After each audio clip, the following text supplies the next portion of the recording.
So did you know the Apple Watch can actually be used in the shower or when you go for a swim? And it has a built-in feature called water lock. And what we're going to do in this little quick video is just show you how that feature works. And we've recorded it in ultra slow motion. It's so satisfying to watch this. So check out these shots. So we've turned on the water lock on the Apple Watch and we're going to dunk it in a big jug of water.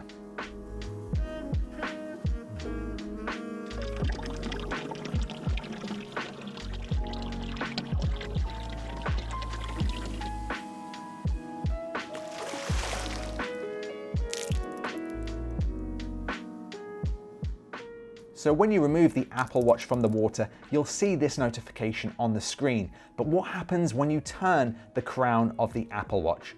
Well, we've recorded the water ejecting from the Apple Watch in ultra slow motion, 200 frames a second.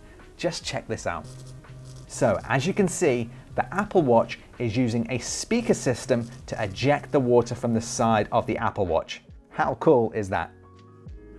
By the way, if you want to check out the brown Apple Watch strap I'm using in the video, you can find the link to the Highbury strap from buckleandband.com in the description box below. So there we go, I hope you enjoyed that video. Now, if you own an Apple Watch or you're new to Apple Watch, make sure to subscribe to this channel as we have a brand new Apple Watch video every single Monday. So make sure you hit that notification bell and I'll see you in the next video.